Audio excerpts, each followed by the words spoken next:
마태복음 6장 16절에서 18절의 말씀입니다.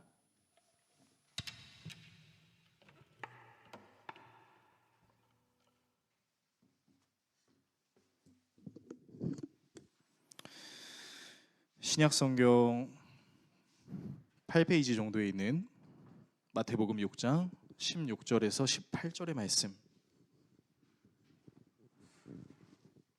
말씀이 길지 않으므로 이 말씀은 다 같이 한 목소리로 읽도록 하겠습니다. 금식할 때 너희는 외식하는 자들과 같이 슬픈 기색을 보이지 말라. 그들은 금식하는 것을 사람에게 보이려고 얼굴을 흉하게 하느니라. 내가 진실로 너희에게 이르노니 그들은 자기 상을 이미 받았느니라. 너는 금식할 때 머리에 기름을 바르고 얼굴을 씻으라. 이는 금식하는 자로 사람에게 보이지 않고 오직 은밀한 중에 계신 내 아버지께 보이게 하려 함이라. 은밀한 중에 보시는 내 아버지께서 갚으시리라. 아멘. 오늘 여러분과 함께 산상수훈 19번째 시간 외식 금식이라는 주제로 하나님의 말씀 나누도록 하겠습니다. 우리는 2주 전부터 그 산상수훈에서 외식에 대한 내용을 계속해서 다루고 있습니다. 유대인들이 경건하기 위해서 행하는 의, 기본적인 세 가지 의가 바로 구제, 기도, 금식 세 가지였습니다. 이 세 가지 의는 예수님 당시의 유대인뿐만 아니라 지금도 유대교를 믿는 유대인들은 계속해서 실천하는 것이죠. 그래서 우리는 이제 구제와 기도에 담겨져 있는 그 바리새인들의 의와 또 예수님께서 우리에게 말씀하시는 구제와 기도의 진정한 의미에 대해서 다루는 시간을 가졌어요. 자, 오늘은 이제 그 마지막 시간인 금식에 대해서 좀 다루려고 합니다. 여러분 금식 기도 혹시 다 해보셨습니까? 뭐 짧게는 뭐 하루 시작해서 뭐 길게는 일주일 내지는 그 이상을 해보신 분들도 계실 것 같아요. 그런데 금식을 하는 성도들이 금식 참 쉬웠어요. 야 너도? 야 나도 이렇게 금식하지 않습니다. 다들 뭐라고 얘기하냐면 제일 하기 힘든 것 중에 하나가 금식이에요 라고 얘기를 해요. 아마 이 자리에 계신 성도님들 중에는 한 끼만 제때 식사를 놓쳐도 눈이 무거워지거나 파르르 떨리거나 손이 부들부들하는 그런 성도님들도 계실 겁니다. 바로 제가 그렇거든요. 여러분 이처럼 금식은 참 어려운 일이에요. 먹는 것에 관심이 없는 사람들은 딱히 안 힘들 것 같기도 하지만 먹는 것을 사랑하는 사람들에게 금식하라고 이야기하는 거 진짜 어려운 일입니다. 근데 이 여간 쉽지 않은 어려운 이 금식을 하는 이유가 무엇일까요? 현대에 이제 신앙생활을 하는 많은 그리스도인들 가운데에는 여러 뜻을 가지고 있겠지만 대부분이 금식을 함에 있어서 어떤 소원이라는 것을 가지고 있습니다. 그러니까 진짜 내가 하나님 아버지 앞에 이런 간절한 소원을 갖고 있어서 하나님께서 제발 들어주셨으면 좋겠어요 라는 간절한 마음을 담아서 기도를 하는 겁니다. 그래서 작정하고 금식을 하죠. 어떤 분은 이제 한 끼를, 어떤 분은 하루를, 일주일을 또 정한 날대로 하는 겁니다. 그런데 이 금식을 하면 할수록 밝았고 정말 좋았던 우리의 얼굴이 초췌해지고 예민해지고 신경질적으로 변화되기도 합니다. 저희 어머니가 열심히 신앙생활을 하시는 어머니세요. 지금도 열심히 신앙생활 하시는데 제가 학생 시절에 저희 어머니를 함부로 건들면 안 되는 시기가 있었는데 그때가 언제였냐면 어머니께서 작정하고 금식 기도에 들어가셨을 때입니다. 어머니가 금식 기도를 하고 있을 때면요, 평상시에는 제가 어머니 말씀을 좀 안 들어도 재성아 좀 말 좀 들어라 이렇게 부드럽게 얘기하시거든요. 근데 금식 기도만 들어가면 야! 이렇게 소리를 지르시는 거예요. 그래서 저는 정말 금식 기도하는 어머니의 눈치를 보느라 되게 힘든 그런 신앙생활을 하기도 했고요. 또 기도원에서 이런 경우도 본 적이 있었던 것 같아요. 이제 여러분들이 늘 많이 알고 계시는 그 이름 있는 기도원들을 가면 이제 사람들이 묵고 있는 방이 있습니다.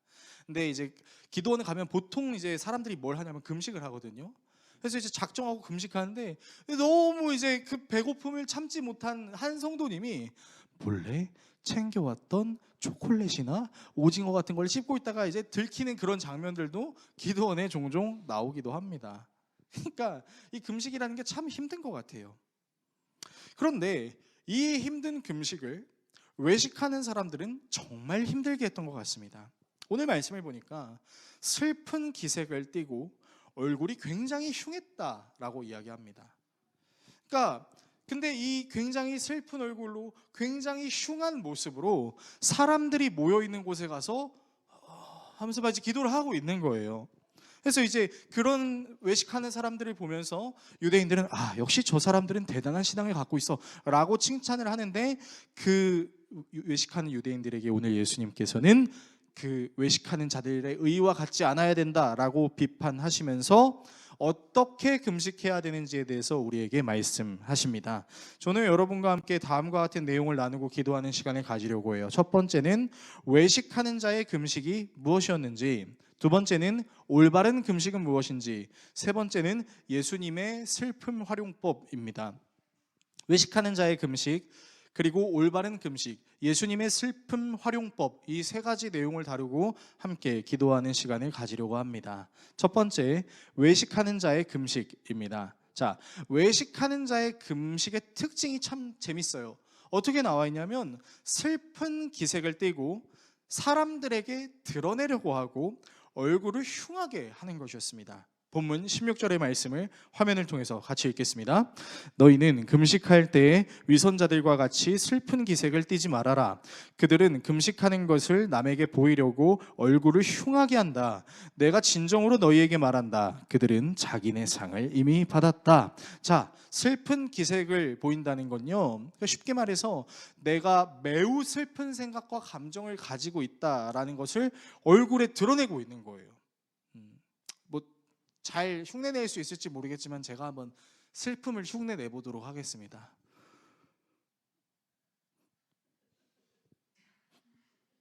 이런, 이게 웃기려고 한 건 아니었는데 어쩌다 보니까 이제 여러분들이 좀 재미를 드렸는데, 그러니까 막 울음이 터질 것 같은 얼굴, 되게 막 비참하고 고통스러운 그런 얼굴로 막 이러고 있는 거예요.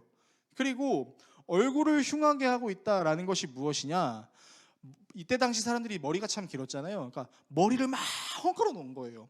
그리고 이때 당시 사람들이 이제 수염도 기르고 있었거든요. 우리나라도 이제 옛날 삼국시대, 고려 조선시대 때 수염 길었던 것처럼 이렇게 막 기른 수염을 막 헝클어 놓는 겁니다. 근데 머리랑 수염만 헝클어 놓는 게 아니라 또 뭘 하느냐? 얼굴에다가 젤을 발랐어요. 그러니까 여러분 생각해 보세요. 완전히 거지꼴을 하고 있고 얼굴에 젤을 바르고 막 이러고 있으면은 이제 정말 고통스러워 보이잖아요. 그런 고통스러운 상태를 어디에 나가서 보여주냐? 사람이 굉장히 많이 모여 있는 곳에 가서 보여준다라는 것입니다. 여러분, 당시 바리새인들은요, 일주일에 2번 금식을 했어요. 우리 요일로 치자면 화요일하고 금요일입니다. 근데 이 화요일하고 금요일이 당시에 어떤 일이 일어났던 날이었냐면, 쉽게 말하면 이제 지금은 이제 우리나라에서 많이 안 하는 것 같긴 하지만 이제 3일장, 5일장 같은 거 있잖아요. 그러니까 이제 막 음식을 판다든지 아니면 어떤 사람들에게 물건을 판매한다든지 그런 이제 행사들이 벌어질 때 사람들이 엄청 많이 모여 있지 않습니까?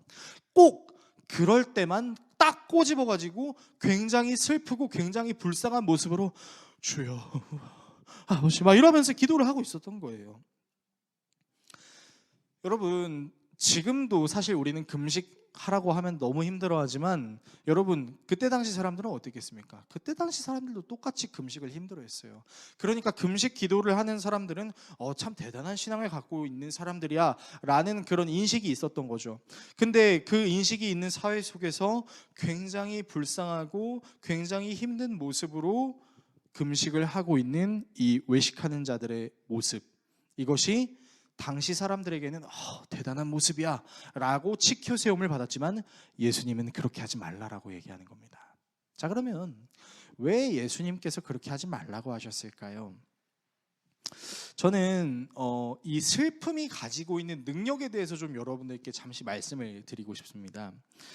여러분, 이 슬픔이라는 감정이 엄청난 능력을 갖고 있는데 어떤 능력을 갖고 있냐면요, 다른 사람으로 하여금 나를 긍휼히 여겨주게 하거나 나를 이해하게 해주고 공감하게 해주고 심지어는 인정하게 만들어주는 능력을 갖고 있는 게 슬픔이라는 거 혹시 여러분들은 알고 계신가요? 여러분, 슬퍼하면요, 그러니까 쉽게 말하면 내 편이 되는 겁니다. 제 아들이 6살이거든요. 근데 이 녀석이 저는 정말 그 인체의 신비, 인간의 신비를 제 아들이 성장하는 걸 보면서 너무 많이 느끼는데, 그 중에 하나가 뭐냐면 이 녀석이 이제 꾀가 생기기 시작했어요. 그래서 이제 저랑 이제 놀고 있다가 또 이제 저한테 막 까불어요. 그리고 저한테 자꾸 아빠 유튜브 보여주세요 막 이렇게 얘기를 하는 거예요. 근데 이제 제가 보여줄 수가 없잖아요. 그래서 안 돼 가훈아, 이건 이제 그만 봐야 돼 라고 얘기하면은 이제 우리 가훈이가 히 이러더니 갑자기 눈물을 장전하기 시작합니다. 하면은 이제 장인어른이 가훈아 왜 그래? 아빠가 왜 유튜브 보지 말라고 해서 뭐 할아버지가 틀어줄게 하고 할아버지 유튜브를 이용하는 겁니다. 그러면서 저한테는 씩 이렇게 웃는 거죠. 여러분 6살짜리가 정말 대단합니다. 여러분 이렇게요 슬픔을 굉장히 잘 활용해요. 장인어른, 자기의 할아버지를 나의 편으로 삼아서 내가 얻고자 하는 것을 이루기 위해 눈물을 활용한 거죠. 여러분 근데 이 눈물을 활용하는 게요 애나 어른이나 똑같다는 사실 알고 계십니까? 그래서 이 눈물을 진짜로 이용하는 사람들이 있습니다. 여러분 초등학생들도요 이용할 수 있어요. 예를 들면 이런 거예요. 이제 그 오빠가 있습니다. 이제 우리 김선엽 성도님이 이제 여동생을 데리고 있는데 아마 같은 어린 시절을 보냈을 겁니다. 근데 여동생이 이제 말을 안 들어요. 이제 선엽 씨가 가지고 있는 장난감을 갖고 놀다 망가뜨렸어요. 그럼 선엽 씨는 되게 열받잖아요. 그래서 동생한테 뭐라고 할 수도 있습니다. 근데 그때 어떻게 해요? 우는 거예요. 울어요. 근데 눈물이 안 나오니까 어떻게 해요? 눈을 찡그리는 겁니다. 에 하면서 우는 겁니다. 물론 이제 실제로 그러지는 않았을 거라고 생각해요. 그래서 눈물을 짜내고 그 눈물을 본 부모님은 동생을 혼내겠어요? 선엽 씨를 혼내겠어요? 당연히 선엽 씨를 혼내는 거예요. 그래서 한 유치원 내지는 어린이집에서 교육용으로 이제 질문을 했었습니다. 혹시 부모님이 네 말을 듣게 하기 위해서 억지로 울어본 적 있니 하니까 여러분 놀랍게도요 절반 이상이 그래 본 적이 있다라고 얘기를 합니다. 여러분 이렇게 어린 친구들도 슬픔을 활용할 줄 알아요. 우리도 슬픔을 활용할 줄 알죠. 또 우리는 어떤 식으로도 슬픔을 활용할 수 있냐면요 이제 좀 나르시즘이라고도 할 수 있을 것 같아요. 특히 이거는 신앙생활을 열심히 하는 사람들에게 나타날 수 있는 특징 중에 하나인데, 아마 이런 경험을 한 번이라도 해보신 성도님들이 전 있을 거라고 확신하고 한번 얘기해 보겠습니다. 예를 들면 이런 거예요.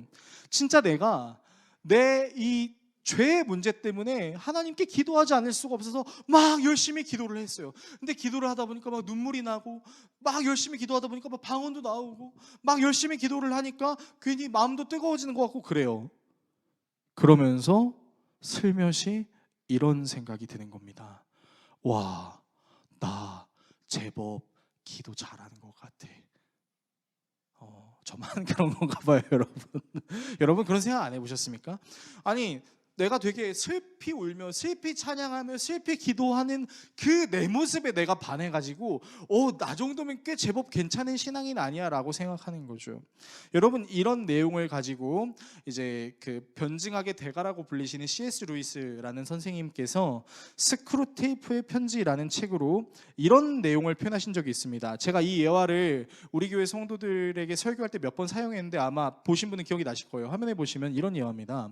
지난번 내 보고를 받고 제일 걱정되는 건 환자가 처음 했을 때처럼 자신만만한 결심을 남발하지 않는다는 점이다. 자, 이게 무슨 말이냐면 스크루테이프는 악마입니다. 그리고 그 스크루테이프라는 악마한테 조카 악마가 있어요. 워무드라는 조카 악마가 있는데 이 삼촌 악마가 조카 악마한테 편지를 보내는 거예요. 네가 어떻게 하면은 이 그리스도인들을 무너뜨리게 할 수 있는지를 알려주는 거죠. 자, 여기서 환자는 그리스도인을 상징하는 겁니다. 자, 너의 보고를 받고 걱정되는 건 환자가 처음 회심했을 때처럼 자신만만한 결심을 남발하지 않는다는 점이다. 듣자 하니 앞으로는 계속 선한 일만 하겠다는 약속도 펑펑하지 않았더구나. 심지어 한 번 받은 은혜가 평생 지속되길 바라는 것도 아니고 그저 매일 매시간 닥치는 유혹을 이길 수 있도록 그 매일매일 순간에 해당하는 만큼의 은혜만 바란다니 상황이 여간 심각한 게 아니다. 자, 지금 한 성도가 회심을 했어요. 그런데 정말 바람직한 회심을 한 거예요. 보세요. 계속 선한 일을 하겠다라는 약속도 함부로 하지 않습니다. 한 번 받은 은혜가 평생 지속되길 바라지 않고 매일 매 시간 닥치는 유혹을 이길 수 있도록 매일매일 순간에 해당하는 만큼의 은혜만 바란대요. 여러분 참 이상적인 신앙생활이죠. 그러니까 이 이상적인 신앙생활을 하고 있는 성도의 모습을 보면서 삼촌 악마가 위기다라고 얘기하는 거예요. 다음입니다. 지금 해야 할 일은 딱 하나야. 너의 환자는 겸손해졌다. 환자가 그 사실에 관심을 갖도록 유도해 보았느냐? 미덕이란 인간 스스로 그것을 가졌다고 의식하는 순간에 위력이 떨어지는 법인데, 겸손의 경우에는 특히 더 그렇지. 환자의 심령이 진짜 가난해진 순간을 잘 포착해서 세상에 내가 이렇게 겸손해지다니 하는 식의 만족감을 슬쩍 밀어넣거라. 그러면 거의 그 즉시 교만, 자신이 겸손해졌다는 교만이 고개를 들게야. 혹시라도 환자가 위험을 눈치채고 이 새로운 형태의 교만을 다 잡으려 들거든 이번엔 그런 시도를 했다는 사실을 자랑스러워하게 만들려고. 여러분 무슨 말인지 이해가 되셨어요? 이런 말이에요. 그러니까 이제 삼촌 악마가 조카 악마한테 지금 엄청 겸손함을 유지하고 있는 성도에게 우와, 내가 이렇게 겸손해질 수 있다니 라고 느끼게 만들라는 거예요. 이것을 슬픔에다가 한번 적용해 봅시다. 여러분, 외식하는 바리새인들은 머리를 헝클고 수염을 헝클고 얼굴에 재를 바르고 슬픈 표정으로 기도를 했습니다. 사람들이 칭찬을 하겠죠. 와, 저 바리새인은, 저 율법학자는 정말 열심히 금식 기도하는 사람이에요. 칭찬을 받습니다. 들려요. 막 기도하는데 칭찬하는 소리가 들리는 거예요. 그러면 어떻게 생각했어요? 나 정도면 제법 괜찮은 신앙생활을 하는 거지. 주르륵 눈물 한 방울 흘리는 거죠. 그래서 여러분, 제가 여러분들께 좀 정색하고 말하고 싶은 내용이 무엇이냐면, 여러분 우리 회개할 때도요, 우리의 회개가 교만이 될 수도 있다라는 사실을 상당히 조심해야 됩니다. 그래서 한 신학자는 이렇게 얘기한 적도 있었습니다. 우리는 우리의 회개를 회개하는 기도가 필요합니다 라는 얘기를 한 적이 있었어요. 여러분 이 말이 무슨 말인지 이해가 되시겠어요? 그러니까 우리는 겸허하게 겸손하게 정말 하나님을 간절히 원하는 마음으로 하는 그 경건 행위 안에 그 행위를 하고 있는 나 자신의 모습에 흠뻑 빠져서 나는 제법 괜찮은 신앙생활을 하는 사람이야 라고 착각, 교만에 빠질 수 있는, 우를 범할 수 있는데, 그것을 불러일으킬 수 있는 수단 중에 하나로 뭐가 될 수 있다고요? 슬픔이요. 바로 바리새인과 서기관들 같은 외식하는 자들은 이런 식으로 슬픔을 활용하며 외식하는 기도를 했다라는 것입니다. 두 번째입니다. 올바른 금식인 무엇일까요? 여러분, 그러면 오늘 말씀을 보면은 예수님이 금식하지 말라고 얘기하는 건가? 라고 생각할 수 있겠지만 그렇지 않습니다. 여러분, 금식은요 해야 합니다.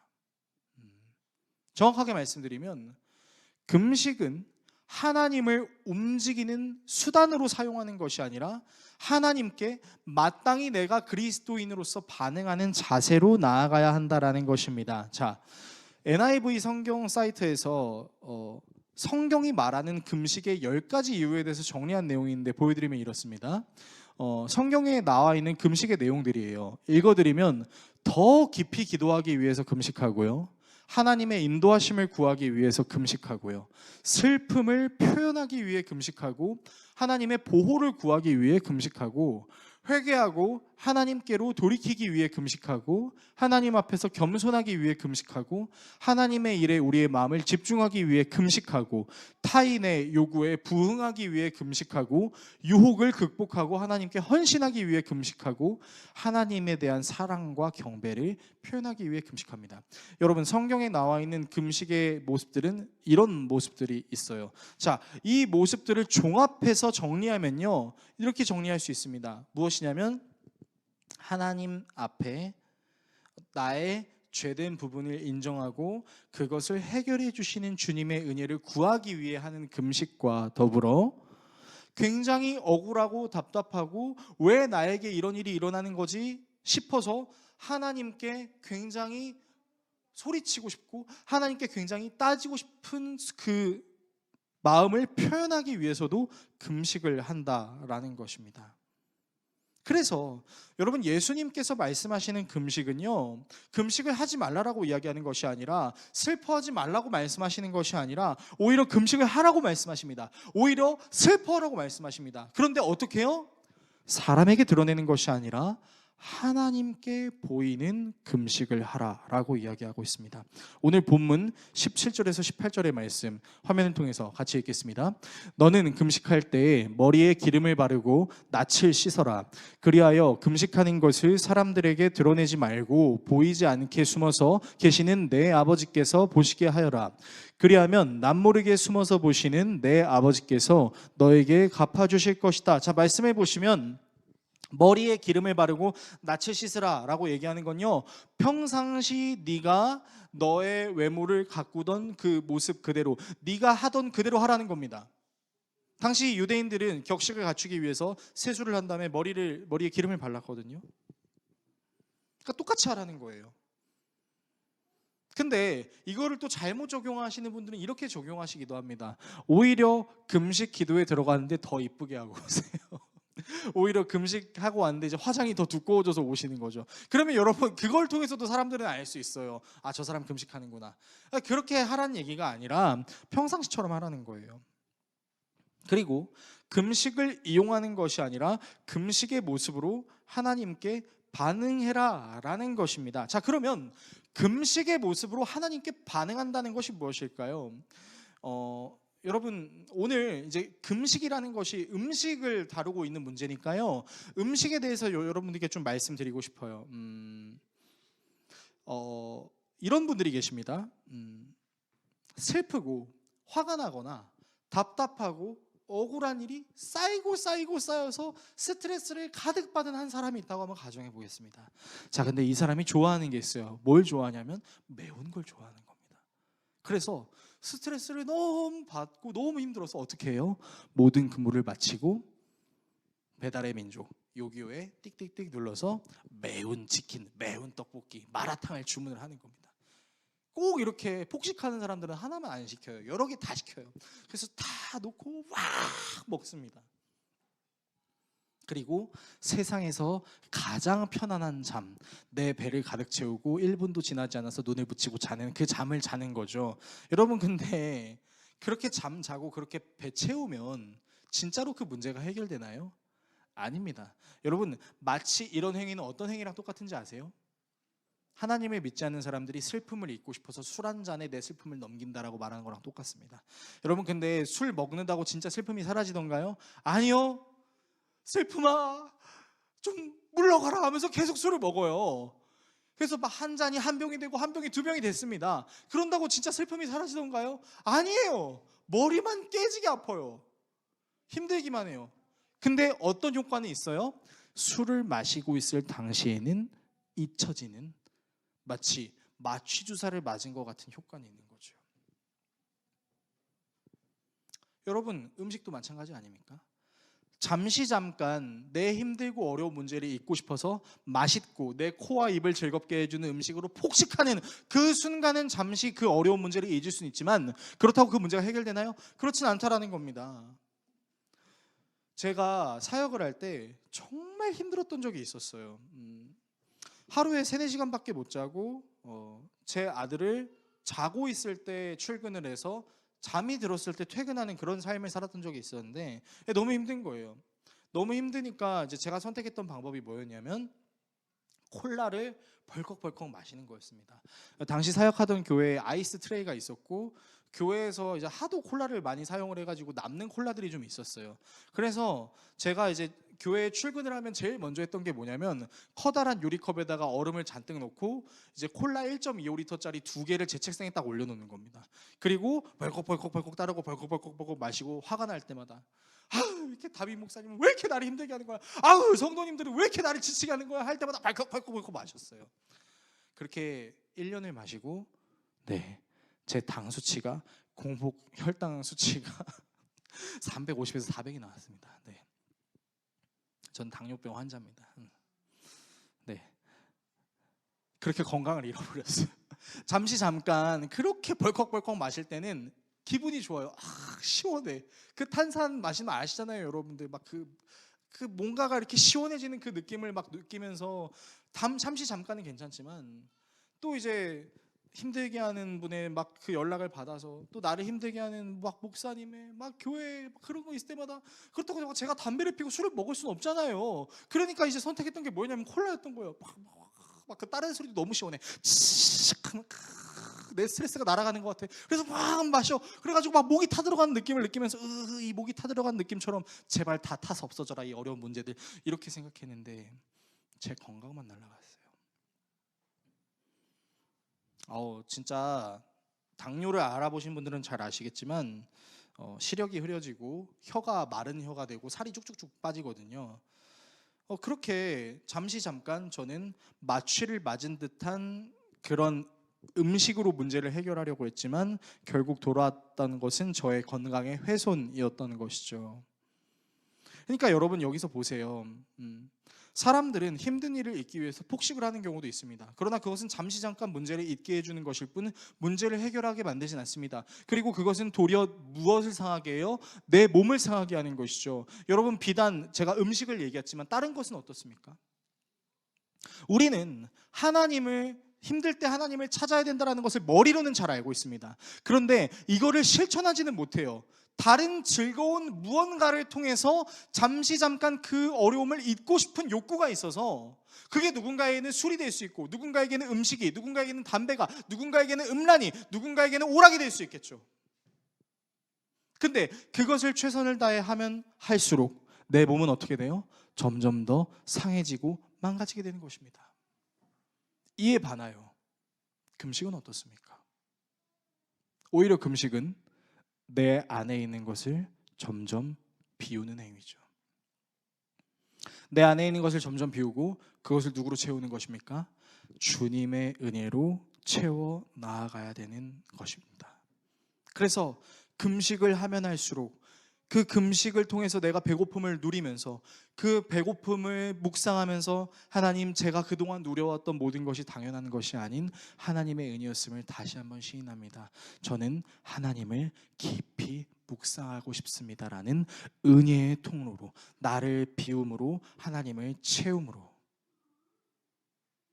그렇게 나아가는 것이 바로 금식이 가지고 있는 우리의 긍정적인 요소라는 것이죠.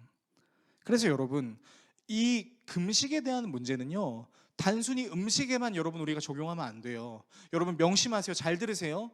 여러분 금식 기도만큼 중요한 게 뭔지 아십니까? 금식 기도만큼 중요한 게 뭐냐면요, 내가 하나님처럼 여김으로 여전히 포기하지 못하고 움켜쥐고 있는 그것이 무엇인지를 발견하는 것이 너무나 중요합니다. 그래서 이것을 잘 알고 있던 사람들이 이제 이런 얘기를 해요. 이제 우리가 이번 주부터 고난 주간을 보낼 건데 좀 잘 알고 계신 분들은 막 이렇게 해요. 미디어 금식을 합시다. 자, 우리가 유튜브를 좀 그만 봅시다. 우리가 뭐 사 먹는 걸 좀 그만합시다. 우리가 좀 즐겨하던 이런 것들을 잠시 내려놓읍시다. 그러면 잘 모르시는 분들은 야! 성경 말씀이 금식하라 그랬지, 언제 미디어 금식하라 그랬어? 뭐 이렇게 얘기를 하세요. 근데 여러분 제가 말씀드립니다. 금식은요, 여기 성경에 나와 있는 금식은 단순히 밥을 안 먹는 개념이 아니라는 거예요. 내가 사랑하는 것을 비워냄으로써 그 비워내는 그 훈련과 비워내는 그 시간들을 통해 주님으로 가득 채움으로 나는 주님의 은혜 없이는 살 수 없다는 것을 다시 한번 생각하는 그 시간이 바로 금식이라는 겁니다. 그래서 여러분 이번 주간에 목사님 저는 진짜 밥 안 먹는 건 도저히 안 돼서 금식 못 하겠어요. 이해해요. 대신에 내가 하나님이 아니라 다른 것을 마치 인생의 힘듦과 어려움을 잊기 위해서 찾았던, 사랑했던 것들이 있다면 그것을 잠시 내려놓으시라고요. 아니, 점점 완전히 내려놓을 수 있는 연습을 하는 시간을 가지라고요. 그게 누군가에게는 드라마 보는 것이 될 수 있겠죠. 그게 누군가에게는 쇼핑이 될 수 있겠죠. 그게 누군가에게는 또 다른 여러 가지 일들이 될 수 있겠죠. 즉, 올바른 금식이라는 것은 하나님처럼 여김으로 잠시 나를 마취하게 만드는 것 같은 것으로부터 벗어나서 나를 비우고 내 모든 문제를 궁극적으로 해결해 주실 수 있는 그 하나님의 은혜를 채우는 것, 그것이 예수님께서 우리에게 말씀하시는 금식의 내용이다라는 것입니다. 그래서 다시 한번 보여드릴게요. 여러분 아까 성경에서 나왔던 금식의 10가지 요를 한번 다시 봅시다. 더 깊이 기도하기 위해, 하나님의 인도하심을 구하기 위해, 슬픔을 표현하기 위해, 보호를 구하기 위해, 회개하고 하나님께 돌아가기 위해, 하나님 앞에서 겸손하기 위해, 하나님의 일에 우리의 마음을 집중하기 위해, 타인의 요구에 부응하기 위해, 유혹을 극복하고 하나님께 헌신하기 위해, 하나님에 대한 사랑과 경배를 표현하기 위해. 금식은 내 소원을 이루기 위해서, 하나님 저 매기 금식했으니까 제 소원의 기도의 제목 들어주셔야만 합니다 라는 차원으로만 적용하는 것이 아니라 하나님을 향한 진정한 신앙인의 반응이 되는 것, 그것이 금식이다. 이 사실을 기억하시는 저와 여러분 모두가 될 수 있기를 예수님의 이름으로 축복합니다. 세 번째, 예수님의 슬픔 활용법입니다. 설교를 정리하겠습니다.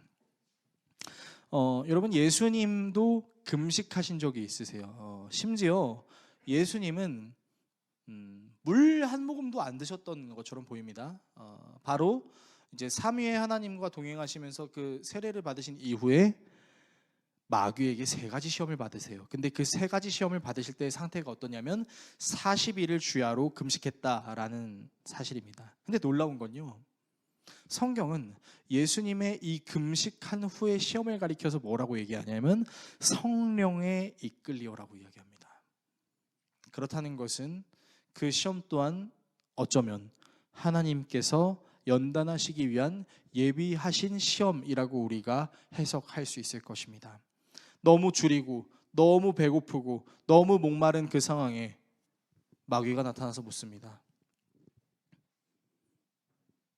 돌이 떡이 되게 하라. 그러자 예수님께서 말씀하십니다. 기록되었으되. 야, 높은 산에서 떨어져 봐. 기록되었으되. 너 나를 숭배해라. 모든 것을 주겠다. 기록되었으되. 모든 것이 비워진 상태에서 예수님께 가득 채워져 있는 것은 하나님의 말씀이었습니다. 그리고 하나님은 나를 비우고 하나님의 말씀, 하나님을 향한 갈망으로 시험을 이겨내셨습니다. 그런데 그런 하나님도 너무 힘든 일이 있었어요. 어떤 힘든 일이 있었을까요? 자신이 결국 죽을 수밖에 없다라는 것을 알고 계시는 것, 그것이 너무 힘들었습니다. 여러분 생각해 보세요. 지금 여러분들이 앞으로 살 날이 일주일밖에 남지 않았다고 한번 생각해 보십시오. 7일째는 그래도 할 게 있으니까 좀 여유롭다고 생각할 겁니다. 그런데요, 6일, 5일, 4일, 3일, 2일, 1일이 된다고 생각해 보십시오. 미쳐 돌아버릴 지경이 될 겁니다. 예수님은 점점 자기의 죽음이 다가오는 것을 눈치채고 계셨습니다. 그래서 그 슬픔과 그 어려움을 이기고 싶어서 베드로와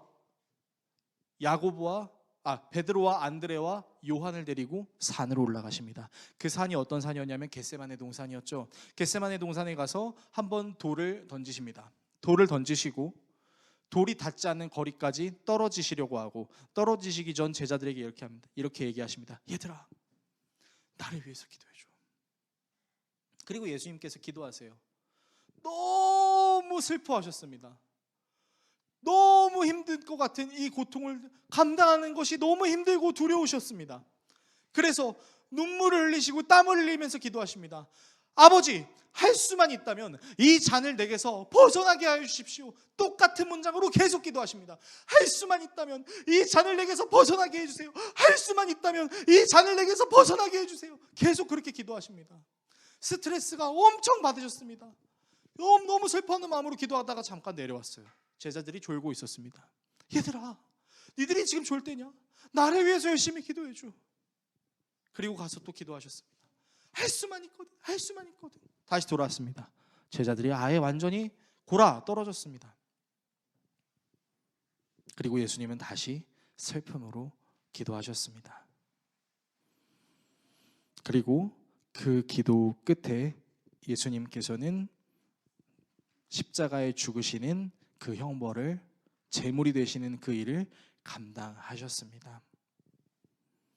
그러니까 여러분 생각해 보세요. 예수님의 슬픔 활용법을 한번 보십시오. 예수님은요, 그 슬픔을 자신의 영광을 높이기 위한 수단으로 사용하시지 않으셨습니다. 오히려 아버지 하나님께 간절히 외쳤죠. 표현했죠. 어찌하여 내가 이 일을 감당해야 됩니까? 라는 마음으로 항변했죠. 그러나 반응했죠. 하나님, 그럼에도 불구하고 내 것을 비우시고 하나님의 뜻대로 할 수 있도록 나와 함께 해주십시오. 예수님의 사역의 시작부터 사역의 끝까지 예수님은 이런 식으로 슬픔을 활용하셨습니다. 그리고 그 슬픔을 혼자만 갖고 계셨나요? 아니에요. 제자들에게 공유하셨어요. 나를 위해서 제발 기도해줘. 나를 위해서 제발 기도해줘. 신이 자기를 위해서 기도해달라고 하는 장면을 우리는 보고 있는 겁니다.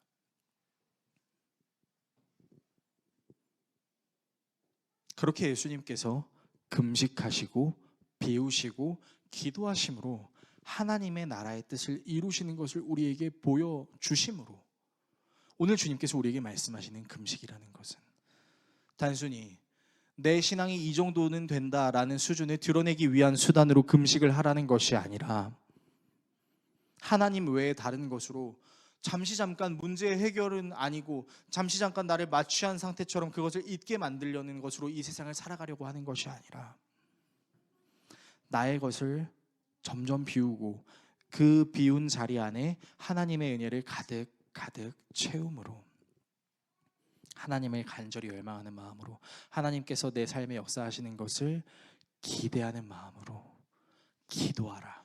여러분, 이것이 예수님께서 우리에게 가르쳐 주시고 본을 보여주신 금식이라는 것입니다. 여러분, 이번 주 우리는 고난주간을 보내게 될 것입니다. 아직 우리 교회는 고난주간 특별 기도회를 진행할 수 있는 상황은 되지 못합니다. 그러나 우리 교회가 고난주간 특별 기도회를 할 수 없는 상황이라고 해서 그것이 우리의 신앙의 나태함을 당연시 여길 수는 없는 노릇입니다. 여러분, 이번 한 주 결단하십시오. 하나님, 제가 한 끼 제대로 금식하겠습니다 라고 결단하시는 분들은요, 제발 아침 금식하지 마세요. 아침 금식은요, 편법입니다. 그렇지 않아요? 여러분, 아침에 좀 늦게 일어나시는 분들은요, 그냥 자연스레 아침이 지나가는 거예요. 금식할 거면 아침 금식하지 마세요, 제발. 적어도 점심 금식은 하지 마시고요. 점심 금식은 여러분들이 이제 일과를 보내셔야 되니까 힘드니까 저녁 금식을 하세요. 저녁 금식을 하시고요. 하나님, 제가 밥을 안 먹으면 진짜 큰일 나요 하시는 분들은 밥을 먹어야겠죠. 그러면 다른 것을 한번 금식해 보십시오. 혹시 넷플릭스를 사랑하시거나 OTT를 사랑하시는 분들, 하루에 한 번은 꼬박꼬박 보셔야 되는 그런 분들, 하나님, 이번 주에는 제가 이걸 보는 시간에 하나님의 말씀을 보겠습니다. 결단하십시오. 여러분들의 자유와 여러분들의 즐거움을 위해 매일매일 꼬박 쓰시던 여러분들의 물질이 분명히 있을 것입니다. 그런 것들도 한 번쯤 내려놓아 보십시오. 이 물질을 사용함으로 내가 기쁨을 누리는 것을 잠시 멈추고 이 물질을 사용하는 시간, 이것을 하나님을 향한 갈망으로 채워넣는 겁니다. 5분 기도하셔도 좋습니다. 잠시 기도하셔도 괜찮습니다. 잠시 찬양을 들으셔도 괜찮고 잠시 말씀을 묵상하셔도 괜찮습니다. 그렇게 이번 주 나를 위하여 고난당하신 예수님을 생각하며 나아가는 겁니다. 이번 주 우리가 함께 드리는 웨이 묵상은 야고보서 강해 중이지만 야고보서 강해를 하지 않을 것입니다. 이번 주는 고난주간 특별 주제로 예수님이 스스로 자기를 누구라고 말씀하셨는지에 대해서 묵상하는 시간을 가질 겁니다. 혹시 그동안 웨이 묵상을 좀 게을리하셨고 잘 듣지 않은 성도들이 계셨다면 다시금 마음을 다잡고 함께 묵상하셨으면 좋겠습니다. 저도 양심 고백하겠습니다. 너무 힘들어서 하루 정도 놓쳤고 여러분들에게 말씀 나눔을 제대로 하지 못했던 저의 연약함도 깊이 반성합니다. 이번 고난주간 저도 다시 주님을 묵상하는 마음으로 예수님이 자기 자신을 가리켜 누구라고 말씀하셨는지 제대로 준비해서 함께 올리겠습니다. 목사님 지금 또 이거 숙제시키려고 우리한테 이런 얘기 하시네 라고 생각하는 분이 혹시 계셨다면 회개하여 주십시오. 그런 수단으로 여러분들을 쪼려고 하는 것이 아니라 여러분, 우리가 의미 있는 고난주간을 좀 보내자는 겁니다. 그래서 예수님이 가르쳐 주신 금식, 예수님이 우리에게 요구하신 나를 비우고 주님의 은혜로 가득 채워가는 그 시간, 이번 한 주가 우리에게 바로 그런 귀한 시간이 될 수 있기를, 그리고 앞으로의 신앙생활도 그런 귀한 모습으로 주님께 나아갈 수 있기를 예수 그리스도의 이름으로 축원합니다.